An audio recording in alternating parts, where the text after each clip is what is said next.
Hey y'all, I'm Kimberly Warner, mama of two, lover of shoes, and serial entrepreneur. I've dedicated my life to helping women succeed in business by just being themselves. But the path isn't always easy. We have all gone through challenges and fear, but it is through those times when we learn who we really are, authentically.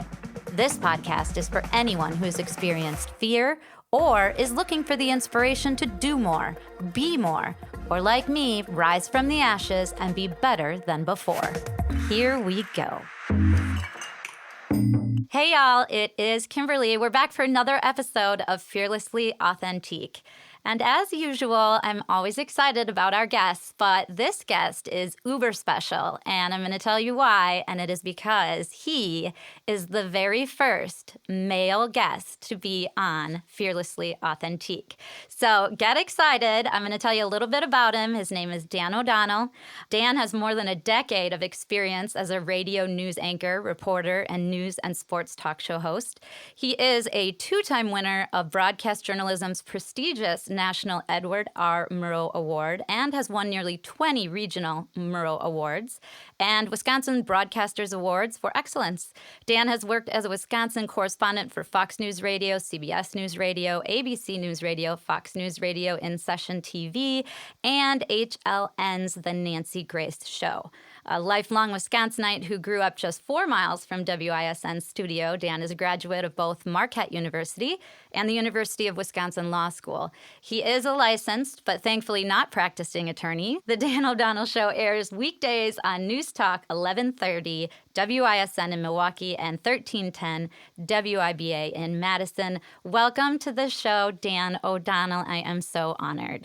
Well, it's my honor to be the first male guest on your podcast. I feel like I'm upholding an entire gender's credibility here, so I'll try to do my best. Yes. Well, I know you must probably be really nervous being interviewed by someone so famous as myself, but, do your best. That's all I can ask. So I did give a brief summary of just kind of your background, but tell us a little bit about yourself, your family, just kind of a brief synopsis of who is Dan O'Donnell and why would he even consider being on my podcast? Well, to answer that question first, you asked me. So I kind of felt like I had to. I am indeed a lifelong Wisconsinite. I've lived here my entire life. And, even though I've had opportunities to broadcast elsewhere, this is home. This is where my wife's family is from, where my family is from. And I've got family, friends, everyone who's important to me is here. So Wisconsin is what I love. I've got 3 children, 2 sons. One is 13 years old, the other 10, and I've got a daughter who's 6. So they keep me busy, and I love coaching their sports teams. And as I talk about pretty often on my program, on the radio show, they all play violin. My wife handles that, the music education. Can I just interrupt for a second and say they do Suzuki method, right? They do the Suzuki method of violin. Okay, because I did that with piano growing up, and so I know how intense that can be, but also how rewarding that can be. And to just give the gift of music to your kids, sometimes they don't want it, you just have to force it on them. But the gift of music for me and in my life has been so super powerful. I just commend you and your wife for not only for getting them in so young, but also the Suzuki method, if people don't know what that is very intensive. It's like practicing every single day that you don't get a day off. I'm sure they're kicking and screaming, especially the teenager. Well, actually, the teenagers are best. Really? The 10-year-old has lately just been giving my wife problems, but it's like long about 10 years old, our older one too. And, the 6-year-old, she's not quite sure, but she's very headstrong. And you're right. In fact, every day the boys have a streak going, and on June 10th, I think we calculated, it'll be 1,000 straight days that they practice their violin every single day. On September 16th, it'll be 3 straight years that they practiced every single day, and we start them very, very young. Our oldest started when he was 3. Okay. We waited a couple more years for our middle one. He started at 4 or 5, and our daughter started at 3 years old too. And you're right, it is incredibly intensive. They've got individual lessons every Tuesday, and then they've got a group lesson before the coronavirus pandemic, Sure. they were playing recitals and they were playing Right. at various events all over the place. And in fact, when I go and speak at various Republican or conservative groups, oftentimes they'll request my kids playing the To national play. anthem. That's Yeah. amazing. So, Well, and your wife started at age 2 as well. Is that she did. correct? She did. And she actually thought she was going to swimming lessons. So Oh, that's right. She showed up in her bathing suit. she did. She did. See, I do my research. You did. The famous picture in her family is of her looking very upset, holding a violin in her swimsuit because she was convinced she was going to swimming lessons, but instead played the violin. And it's actually an interesting story. My mother-in-law, her mom just happened to see an advertisement for, hey, your child can play the violin. And now we're on the second generation of that musical gift being in our families. So, yeah, music is a big, big part of our life. It's incredible. And for people who know music, but maybe don't know Suzuki method, you basically are learning via your ear. So they don't train you to read notes at first. You have books with music in them and notes in them, but you're basically training your brain and your ear, and your instrument becomes part of who you are. It's like an extension of your body. Is that how you guys sort of reference it? Okay, yeah. Yeah, absolutely. It's all playing by ear, and what's amazing is the amount of memorization. I mean, the kids have, by the time they're 9, 10 years old, they've got dozens of songs just committed to memory, and very complex songs that they can play just from memory. It's kind of amazing to watch, especially as someone who has no musical talent whatsoever. It's amazing for me. I'm just so proud of them. Oh, I would be too. And it is just also a life skill, I believe. Learning that form of memorization comes so strongly once you get into school and, you're learning to study and take tests and things like that. But yeah, it's pretty impressive. When I did my research and found that out, I was like, wow, that's amazing. So shifting gears a little bit, obviously you are an awesome dad. You have an amazing wife. I know that you guys split the chores at home, so you're not the lazy dad who comes home from work and has the newspaper and his feet up. You're coaching. You're doing laundry. I hear you do laundry. What is this? Laundry? I do. We actually did laundry yesterday, and We did my laundry. 10-year-old and I sat and we watched Mysteries at the Museum for about an hour and a half and just folded laundry. I got that chore done. Yeah, usually that's how we do it. I handle the garage and the outside, so all of the typical dad chores. That's me. I love it. Yep. I love it. Now, do you fold the T-shirts the way they fold them at the Gap, or?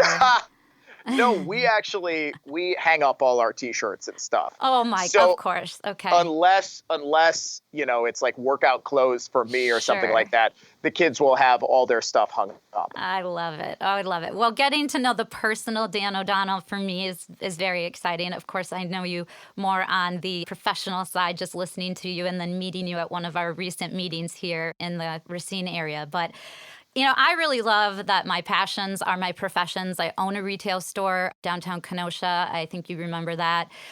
That was attacked, in part of the riots during the summer. I also own a candle factory, so I make candles for other small businesses.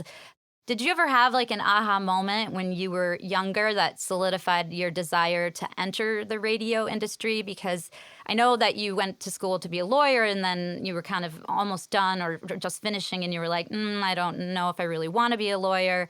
And I sometimes sub on a local radio station, a rock station in the morning show. I truly love being on the radio. So if you ever need like a fill-in or a sidekick, I'm your girl. But did you always know that you wanted to be in radio? No, truthfully. I didn't know what I wanted to do. My entire family is lawyers. My grandfather was an attorney. My father and my mother, both attorneys. In fact, my mother was one of the two first female circuit court judges in Milwaukee County's history. Wow. And so this was I don't even know how many uncles are lawyers, but it's like the family trade. So Gotcha. I always just sort of knew that was kind of the direction I wanted to go. And I can remember writing a paper when I was like a sophomore in high school. We had to take one of these career aptitude tests. And of course, the career it said I was cut out for after taking this test was being an attorney. Right. So I wrote all about how I was going to be an attorney and all of this. And it just sort of was from a young age. My parents never pushed it. My dad always said, work a job you love and you'll never work a day in your life. Right. And when I was a sophomore, I started in high school. I took a broadcast journalism class at Whitnall High School. And it kind of sparked a love. Like I always knew I was always sort of a class clown and loved performing and being the center of attention, as most kids do, I'm sure. Yeah, right. Really? Go figure. Go figure. Me too. Go figure. Right. I have a podcast studio in my basement. I love a microphone.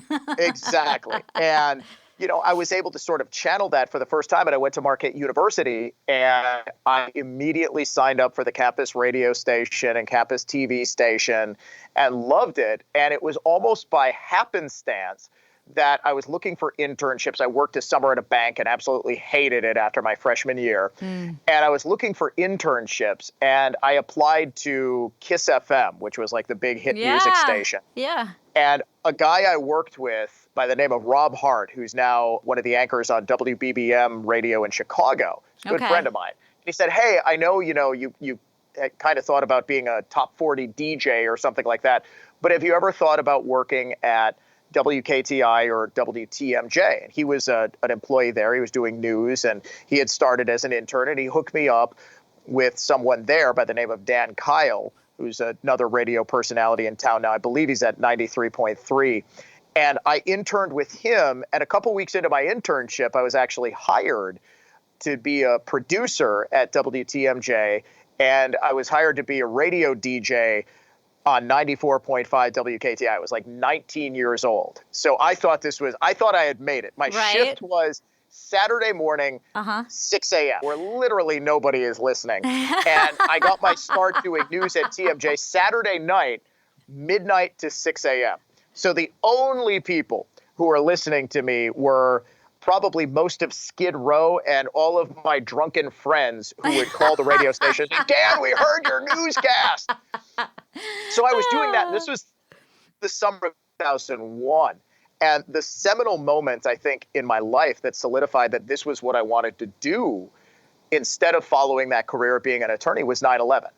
Yeah. Because for the first time, there was this event that forced me to think outside of my own little world, that there was a great big world out there with things that didn't involve me.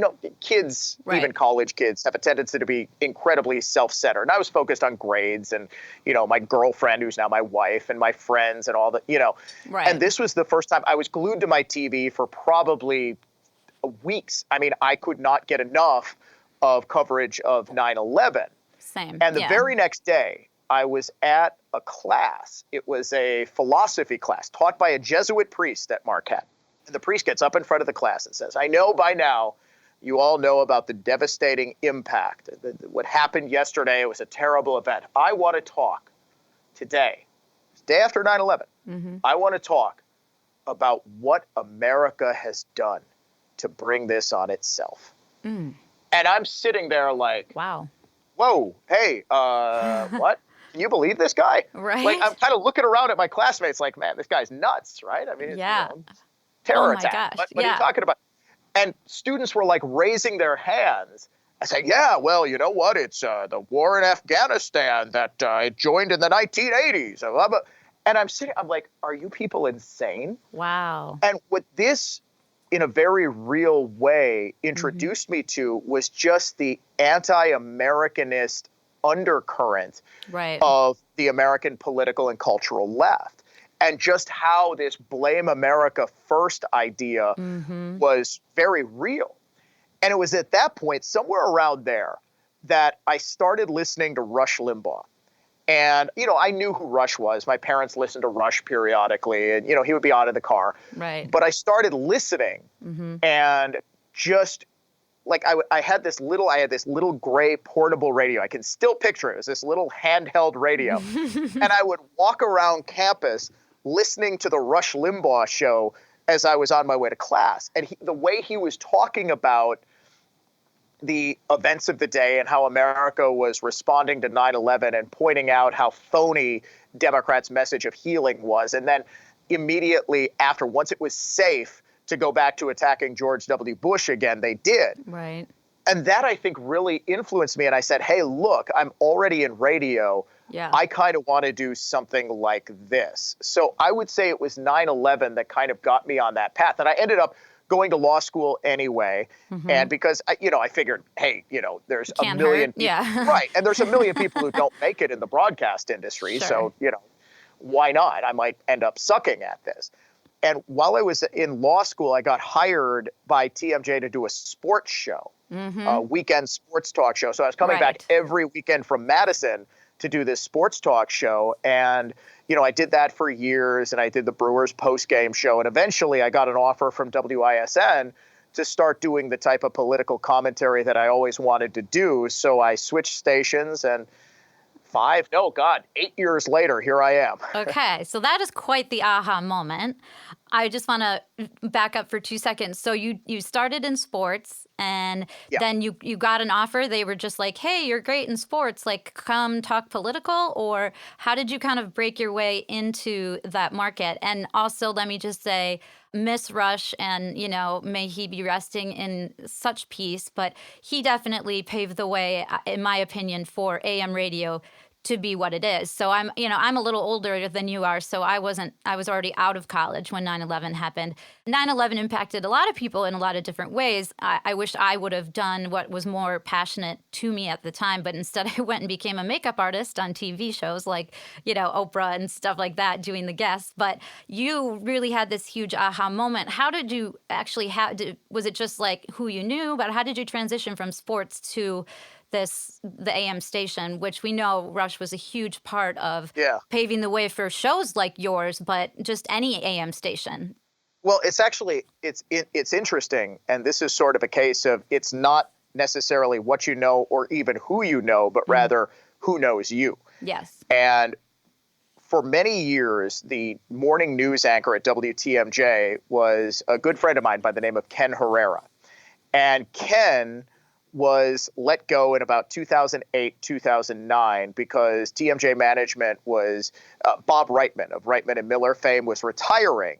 And Gene Miller, they wanted to make a part of, as his audience was aging, they wanted to make him a part of the WTMJ morning show. So that unfortunately meant that Ken was going to be let go. And Ken made his way over to WISN. And there was an opening in late 2012, early 2013. And WISN management apparently went to Ken and said, hey, is there anybody that we could poach from TMJ that, we could hire originally to be a news anchor and do some other stuff, but eventually groom into being a talk show host? And immediately Herrera says, the only guy you want is Dan O'Donnell. Awesome. So I met with Jerry Budd, who's the program director at WISN, couple of times, and he said something that actually really stuck with me. And he said, there's a difference between having, and I forget how he put it now, because it was a long time ago. He said, there's a difference between having 10 years of experience and doing the same job for 10 years. Right. And he said, you just have 1 year of experience 10 times. And it really got to me because I said, holy cow, I think that's what's happening to me. And he says, look, we're going to give you an opportunity to grow. And WTMJ may come back to you, because I had been pestering TMJ management. Like, I want to do a political talk show. I want to do this. In fact, Charlie Sykes, the talk show host, he's now retired. He's an MSNBC pundit now, and he writes books and all of that. Right. He had been pushing. He said, look, why don't we have Dan O'Donnell take over my website, writewisconsin.com, and he'll fill in for both Jeff Wagner and me. I was at the time 25 years old, and I'm like, yeah, let's do it. They nixed that. And Jerry, 7, 8 years later, said, look, TMJ may say to you, okay, we'll let you have a shot, and that might or might not happen, and maybe they'll send you some more money so, you come back. I'll tell you what, Jay Weber is going to be off. This was like early January, late December. He said, Jay Weber is going to be off February 4th and 5th. I've got you tentatively planned to fill in for him. Let me know if you want to do it. And that was ultimately that was what finally, I'm like, okay, let's do it. So I made that change. But it was really Ken Herrera pushing for me to join WISN that really did it. So I owe a lot to him. Yeah, and you putting it out there too, bugging them saying, hey, I want to do something political. Like you were already sort of putting it out into the universe that you wanted to do what you're doing now. But Yeah. definitely people knowing who you are and, knowing bits and pieces of your talent or bits and pieces of your personality is how a lot of things do happen, which is pretty incredible. I love the transition from, the sports and then filling in, because I know when I auditioned to be a fill-in, I was like, I want to do this every day and I'll do it for free. I'll do it for free. And then I realized they basically do it for free. Like radio, Yes, you don't you make do. much money in radio unless you've been, doing it for 30 some years or you're one of the best and you're on a big station and so on and so forth. So, and I know a lot of radio conglomerates are, filing Chapter 11 and things like that. So we're really glad that you are where you are, and we don't want you to go anywhere for sure. But you really do have one of the most popular radio shows in the entire state, and that's not by accident, obviously. So what is the secret to your success? This is something I want to take notes on. So do you have a secret to your success, do you think? That's a great question. I don't think it's any real secret. It's hard work, and the most important thing about radio or really in life is just being yourself, I'm going to do a shameless plug here, being fearlessly authentic to yourself. That's totally it. Authentique is French for authentic, and that's what my whole brand is built on. Yeah, being who you are. In radio, in doing a podcast, or in anything where you talk, Jeff Wagner from TMJ, very good friend of mine, said one of the most brilliant things about radio I've ever heard.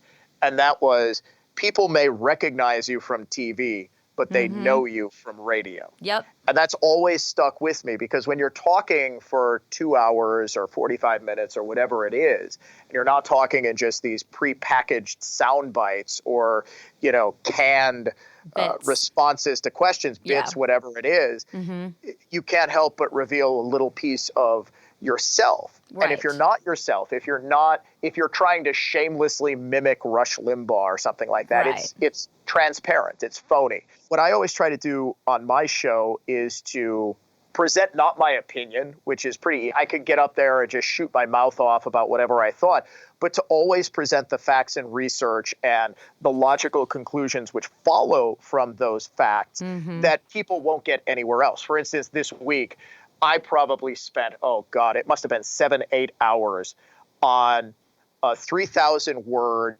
column that I wrote for the MacIver Institute. I write 2 columns a week for MacIver Institute, which is a big conservative think tank here in Wisconsin. Okay. And I turned that into an on-air radio bit, about 20, 25 minutes, where I just presented the facts and debunked the myths about mass shootings in America. The week before, I presented the statistics about police shootings in America and how infrequent they really are, and debunked some of those myths. That wasn't based on my opinion or what I thought was right. I just did the research, hours upon hours of research, to present the facts that the audience could then use to make their own arguments. Right, draw their own conclusions. Draw their own conclusions. And that doesn't happen unless you're willing to sit down and just sacrifice time where you'd much rather be outside playing golf or whatever, to just look into what the truth really is. And I hope that the audience that I've built sort of responds to that they can listen to someone's opinion anywhere. There's any number of conservative podcasts or radio talk shows, but if they're going to get the facts, if they're going to get the compelling arguments that they then can use from only one place, that if I'm that one place, I'm really providing a service for them. Right. And it does come also, authenticity is key. It's number one. I think, having a sense of likability a little bit to, if you're the class clown, like you said you were, or me, I'm, sometimes I'm funny. I don't know. People laugh at me. But, and also being consistent, do you think? Having kind of a consistency to your program and having your audience know what to expect. Not necessarily that it's Groundhog's Day, but that you're consistent in presenting, like you said, the facts and letting them decide versus, switching up the show to make it, a completely different outline, I should say, than what you normally do every day.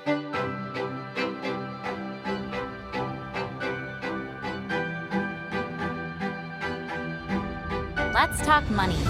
I know. Talking money is not my favorite topic either. But what I'm about to share with you could change your life for the better and for the long term. Profit Wealth Management of Kenosha, Wisconsin was founded in 1999 by owner Mark Hugick. With 37 years of experience in the financial world, Mark's main point of difference is how he treats his clients. And I would know because I am one of them. At Profit Wealth Management, you are not just a number. There are no rigid, prepackaged portfolios, and you will never be handed off to an inexperienced financial phone center when you call with a question. Profit Wealth Management takes pride in their superior service. Every single client is handled on an individual basis. Whether you are trying to save some money or you make $1 million and you want it to grow, they can help you. They are 100% fee-based with zero commission, and the best part is you have direct access to decision makers at all times. There's a good chance that many of y'all listening are thinking, I have no money. I'm not even sure if I have any assets. Perhaps you just graduated college, just got married, just lost a parent, just got divorced, or just started your very first job. Well, you are in luck, because another huge point of difference at Profit is that they offer free consultations with my friend and podcast guest, Carrie Lou Robinson. A graduate of Utah State University and UW Parkside, Carrie Lou has 30 years of experience in corporate counseling, and she really knows how to make your dollars work for you. Avoid the lure of quick fixes, learn about what assets you might have, or if not, how to start growing some. Any financial question you have, they can answer it. I am living proof. You will get first-class service and unparalleled solutions from honest and trustworthy individuals. Find them at 708 57th Street in Kenosha, Wisconsin, or call them to set up a free consultation with one of their advisors at 262-657-5555. They are open 5 days a week, 8 a.m. to 5 p.m., and they service clients from coast to coast. Learn more at profitwealthmanagement.com. That's Profit, P-R-O-P-H-E-T, wealthmanagement.com. Yeah, you always have to meet the audience's expectations. Right. So I always try to approach the show in the same way, in that, okay, what is the big topic of the day? This week, of course, it's police shootings, whether it's the one that resulted in the conviction of Derek Chauvin, or technically not a police shooting, but a police death, or the police shooting now in Columbus, Ohio, where there was a 16-year-old girl that if you didn't really actively investigate this story for yourself, you probably wouldn't have heard that she was shot and killed while she was trying to stab another girl. Right. So what you did hear, though, was that she was a dancer or something like that, and she was a great she made TikTok videos, yeah, and that she had called for help, and the police came, and within 3 minutes, she was shot and killed. That's what I heard, you know, on through another source, right, another radio source. So what the expectation would be for my audience is that I would go deeper and say, okay, well, I actually watched the body camera video, and the truth is that there was a 911 call, yes, but that she was actually the aggressor. The body camera video shows her lunging at another girl with a knife, fortunately missing. And then at the exact moment she was shot, she had the knife in her hand and was starting to plunge it into another girl's side. That if that officer had waited even a millisecond more, there's a decent chance that that girl would have been killed. Right. The officer, therefore, and I would then got into the law, that the officer not only has a right to discharge his firearm and to use deadly force to protect himself, he also has a duty to save other people when he can. Correct. Right? That's the whole. This gets to the heart of what it is policing is in America. But because that side of the story isn't typically put out there, false narratives get out. So the expectation for my audience is that I'm going to fill in the gaps with the facts that are otherwise ignored, and to use my knowledge of the law to explain in a concise, hopefully, and clear way. We're not very concise, are we? No, Us I do radio have a tendency. people. I do have a tendency to take 20 minutes to explain what I could probably explain in 5, but I want to be thorough. This is my podcast, Dan, not yours. No, I'm just kidding. Right. I want to be as thorough as humanly possible. Right. But that's the consistency that I was talking about, is that you consistently bring these facts, and that's a huge part of your success, in my belief, that not only are you authentically who you are, you're using the knowledge that you have. And so law school didn't turn out to be for nothing after all, right? No. Because then you can actually explain the law to the common person and then let them decide. And that consistency is what they come back for time and time again. So next time someone asks you, what's the secret to your success? We've just isolated what it is. I hope so. Yes. I hope so. So I want to switch gears just a little bit. I want to get into something that you've been incredibly outspoken about, as have I, and it's the topic of cancel culture. Obviously, I appreciate that because I have been personally and repeatedly made the victim of hateful attacks following a political ad commercial that I did last year. And these attacks were relentless. I mean, hundreds upon hundreds upon hundreds of emails and text messages and Facebook messages through all of my different businesses, and then the cancel culture pages that came up. Do you think that politics is ever going to get back to the way that it was when we were younger? We would just go in and vote, and you normally didn't tell anybody who you voted for, you just did. But there wasn't so much hatred. There wasn't so much, just if you could have seen the days and the letters, it was almost impossible to get out of bed. And I don't have a lot of family here, but I do have a staff who was very supportive. And, I don't know how I had the strength to do it the first time, but I know now I would do it again. But I just want to know, what are your thoughts on this cancel culture business? I mean, I hadn't even heard of it. I didn't even know what it was. People are like, they cancel cultured you. I was like, they did what? Like, I'm not big on, social media, but what are your, and I know you have thoughts on it, so go.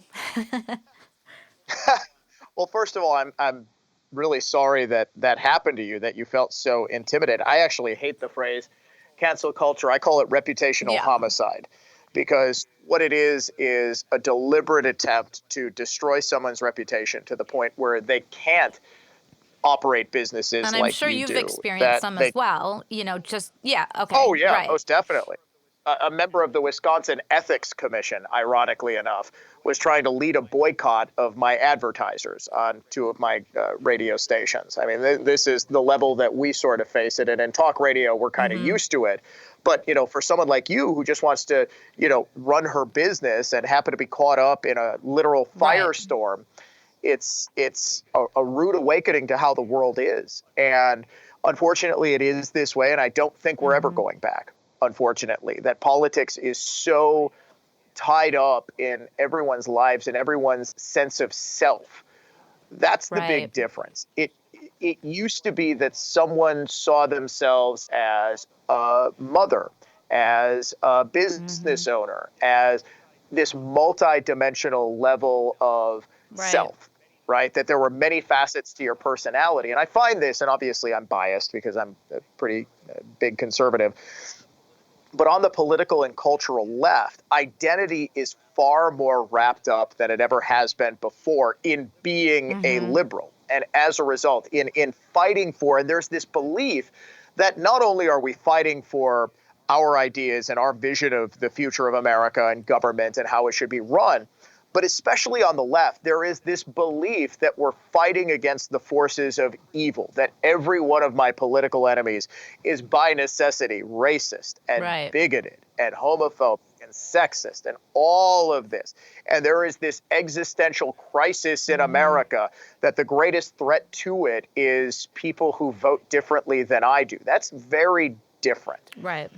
And I don't think we've seen this level of sort of radical politics since the 1960s, early 1970s, when political terrorism, bombings and political assassinations were frighteningly commonplace in the United States. Now, fortunately, we don't really have that, but I haven't seen the country this divided since then.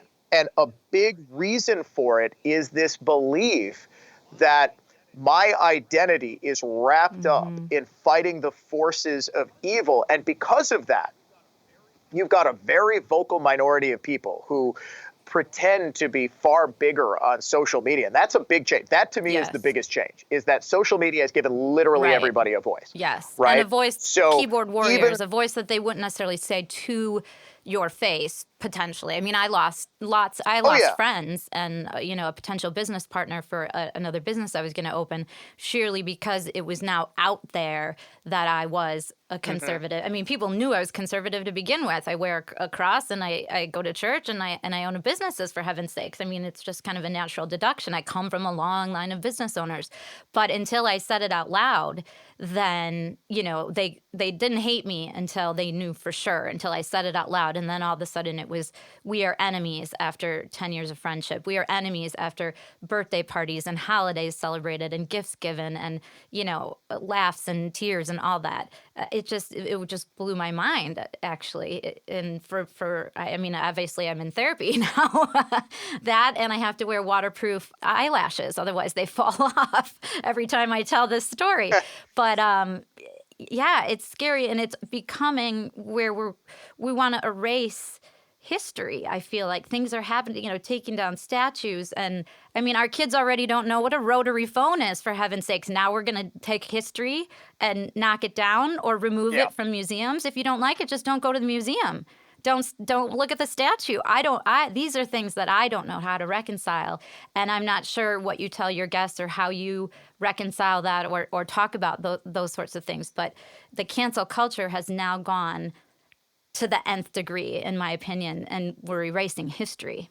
Yeah, and it really is the sort of forces of ignorance. For example, a big one a couple of years ago was at Shorewood High School in Mm-hmm. suburban Milwaukee, where they refused to put on To Kill a Mockingbird because of the depictions of race. Now, these are people who never actually read the book, but because the book featured the N word, right? We've been seeing the same thing with Huckleberry Finn. They wouldn't put on the Mm-hmm. play. The school district would not allow these kids to put on the play To Kill a Mockingbird. The whole point of To Kill a Mockingbird is to stand up against racial prejudice and to stand up for justice. There is no more woke Mm-hmm. novel than To Kill a Mockingbird. But because an ignorant minority of people were able to pressure this school district, they couldn't do it. And this is the same reason we're seeing books like Huckleberry Finn banned. I'm reminded of one of the most prescient song lyrics in the history of rock and roll. It comes from Rage Against the Machine's 1994, 1995 song, Bulls on Parade. And the lyric is, what we don't know keeps the contracts alive and moving. They don't gotta burn the books, they just remove them. Now, Rage Against the Machine back in the 90s, they're huge radical liberals. And the assumption was always that it was conservatives who were banning books because of their radical thought. Now, in 2021, you got the left for the most benign reasons Mm-hmm. imaginable. We're banning Huckleberry Finn, again, a novel where the whole point is that this little boy recognizes the injustice of how the world treats Jim. He is not a piece of property, but he's Huck's Mm-hmm. friend. That's the whole point. That's the whole conflict of the novel. One of the things that is hard for me is how do we kind of consult or work with the younger generation to not believe everything that they read or hear? How do we kind of coach these college students to not believe every single thing that they're maybe taught in their classes and to do the research and find the facts for themselves? Because innately, college students are lazy. I think you said that before, and I'm not trying to generalize, but you're focused on other things in college. You just want to get through it and, girlfriends and boyfriends, and you're figuring out your jobs and all that kind of stuff. But they really do need to be investigators. You need to investigate to know who you are and that your vote it does matter and it does count. And you can't just go one way or the other because you feel bad for some person that you heard a story about on the radio. And I often wonder, sometimes do they just do it because they just want to be opposite of their parents? Like college students just want to do the opposite of their parents. And so my biggest wonder is what percentage of Republican parents have Democratic, college students in their household? And how do I find a pair of them and get them on the show? But that to me is like, what do we do? And what kind of advice would you give the future generation? Oh boy, that's I think you kind of said it. Don't accept at face value what it is that your professor is saying, but rather try to figure out for yourself by hearing the other side. What is it that there's the old saying, you're entitled to your own opinion, but you're not entitled to your own facts. But what I would recommend is to try to think like an attorney would think. If I were to build a case for this argument, how would I go about doing it? That's actually how I do my show, is I build a case against whatever it is that's in the news that day. So in that sense, I would encourage anyone to take critical thinking skills, maybe a logic class where you learn about some of the logical fallacies, how to create an argument A plus B equals C, if A, then B, that sort of stuff. Right. That's what, and I love Marquette for that I was forced to take philosophy and theology and logic and all of that. But it's really more to try to consume as much information as possible, to get a broad and diverse view of topics, and to understand that diversity isn't this skin level, superficial, demographic definition that we've accepted as the definition of diversity. That true diversity is diversity of thought, is diversity of opinion, is diversity of the information that is out there. Because with the rise of social media, everyone has the power to be a source of information and to find for yourself that information which you trust, which you believe to be accurate, and from which you can form your own opinions. And part of it with college students and younger people is it's just a natural progression. A lot of people are liberal when they're young. What is the old saying? The young man who is conservative has no heart, but the old man who is a liberal has no brain.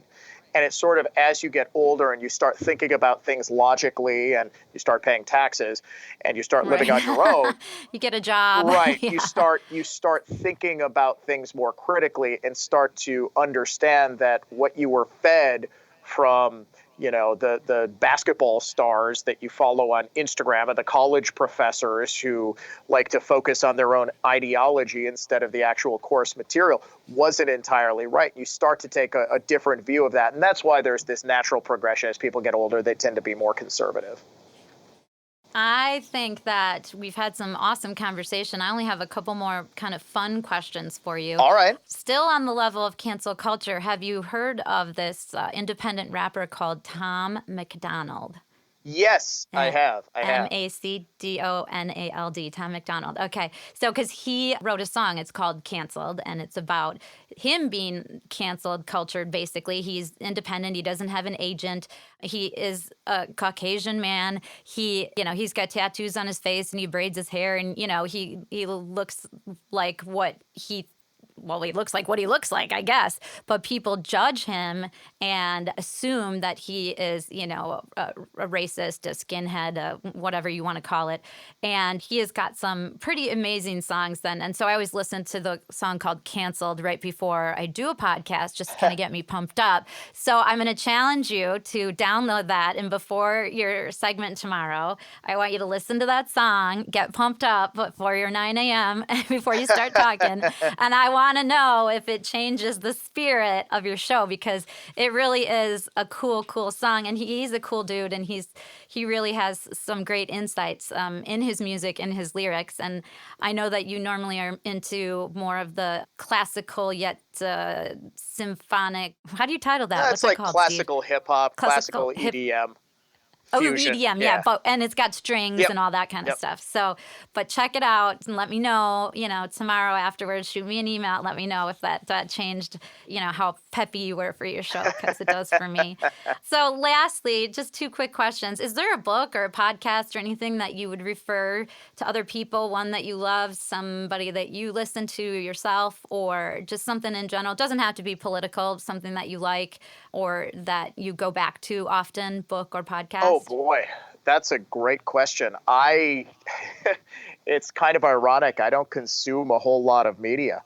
I used to listen to the Rush Limbaugh show every day, but unfortunately, Rush passed away a couple of months ago. I do try to catch my friend and colleague Mark Belling when I can for state issues. I find he's got a great perspective. Jay Weber as well, Vicki McKenna, they all do fantastic job. We're just very blessed to have such great talk radio hosts. So I would recommend them, truthfully. Okay. Because you can get information on national stuff anywhere, but on state and local issues, that's the real value of talk radio in this country, I think. All right, last but not least, we always do this fun question, and it'll be interesting coming from the male perspective, but you know how the Oprah has her favorite things. You get a car, you get a car, you get a car, everybody gets a car. If you could give one thing, whether it's $2 or $20,000 to every single person, or all the people you like or every person in the world, it didn't matter, what would that one thing be? Something you use every day, something you love, something that means a lot to you, or something you just would want everyone to have because it's so great? Well, I'll be honest with you. The thing I probably use most often is my iPhone or my iPad. And yes. I don't think you can go wrong by giving the entire world an iPhone, because it is literally the sum total of all of human knowledge that you have in your pocket. I don't think there's ever been any more powerful tool for the advancement of civilization than that we can literally have the entirety of accumulated human knowledge in the most powerful computer yet devised that fits in our pocket and can go everywhere. So if I had to give everyone one thing, it would probably be an iPhone. Or if you prefer, an Android phone, but a smartphone, a pocket computer. It's one of the most miraculous devices that humanity has ever come up with. Really, for sure. Just the whole Steve Jobs story in general, just how he kind of took what was super complicated, the computer, and simplified it and kind of refined the message to make it something that everybody had to have. Not do you want to have it, you have to have it. So good, everybody. Dan O'Donnell's handing out iPhones. So, well, I just want to thank you again. I know you have to get to the dentist. I appreciate your time, your talent, your viewpoint, your skill set, your fact checking, and just your overall personality and demeanor. You are just a wonderful person, a wonderful man, obviously an amazing husband and father, and we're all better to have gotten the chance to know you, especially for me today. So I thank you so much. Well, you're too kind. I really appreciate you having me on. Thank you. Thank you for listening to Fearlessly Authentic. My mom hopes this episode empowered you to be fearless. Please remember to subscribe wherever you get your podcast. Share, rate, and comment because my mom wants to hear all of your feedback. Contact her directly at fearless@fearlesslyauthentic.com. Hosted and executive produced by my mom, Kimberly Warner, produced and mixed by Steve Hawkins, and co-hosted by Eddie Polanzani. Connect with us on social media via fearlesslyauthentic.com. Copyright Fearlessly Authentic 2020.